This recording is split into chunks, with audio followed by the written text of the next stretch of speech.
రెంటికి చెడ్డ రేవడిలా తయారైంది టీడీపీ పరిస్థితి.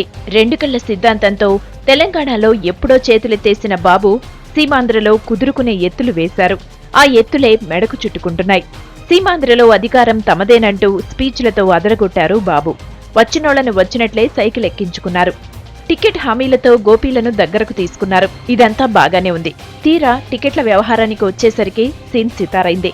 క్యాడర్ను కాదని క్యాపిటలిస్టులకే పెద్దపీట వేశారని సొంత తమ్ముళ్లే చొక్కాలు చీల్చుకుంటున్నారు.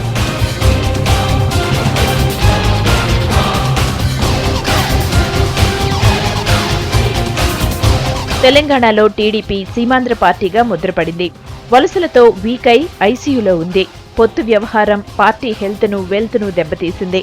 బీజేపీ టీడీపీ పొత్తును రెండు పార్టీలు అంగీకరించడం లేదు. పొత్తు పేరుతో తమ అవకాశాలకు గండి కొట్టారని టీటీడీపీ నేతలు మండిపడుతున్నారు. టీడీపీతో పొత్తు వల్ల నష్టమే తప్ప ఒరిగేదేమీ లేదని కమలనాథులు కత్తులు దూస్తున్నారు. పొత్తు పొసగకపోగా రెండు పార్టీల నేతలు రెబల్స్ గా రంగంలోకి దిగి హల్చల్ చేస్తున్నారు.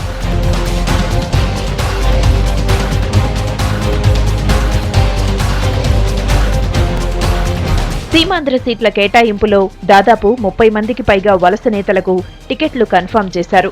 వచ్చిన వాళ్లను కాదనలేక ఉన్నవాళ్లకు సీట్లివ్వలేక జుట్టు పీక్కుంటున్నారు. దశాబ్దాలుగా పార్టీని నమ్ముకుని పనిచేస్తే నిన్న కాక మొన్నొచ్చిన వారికి ఛాన్స్ ఇవ్వటంపై మండిపడుతున్నారు తెలుగు తమ్ముళ్లు. గెలిచేవాళ్లకు కాకుండా హామీల పేరుతో ఆర్థికంగా బలంగా ఉన్న నేతలకే ప్రాధాన్యత ఇస్తున్నారని ఫైర్ అవుతున్నారు.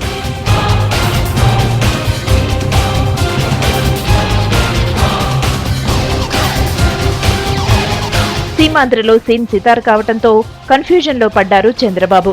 టికెట్ల కేటాయింపు రచ్చగా మారటంతో ఏం చేయాలో తెలియక తలపట్టుకుంటున్నారు. తమ్ముళ్లకు సీట్లు కేటాయించలేక వారిని బుజ్జగించలేక నలిగిపోతున్నారు బాబు. టికెట్ రాకుంటే రెబల్గానైనా రంగంలోకి దిగుతామని తెగేసి చెబుతున్నారు సీమాంధ్ర తమ్ముళ్లు. ఇప్పటికే ఆశావహుల మద్దతుదారులు పార్టీ జిల్లా కార్యాలయాలపై దాడులకు కూడా వెనకాడడం లేదు. టికెట్ కన్ఫర్మ్ కాకుంటే తమ దారి తాము చూసుకుంటామంటూ అధినేతకే అల్టిమేటం ఇస్తున్నారు సీమాంధ్ర టీడీపీ నేతలు.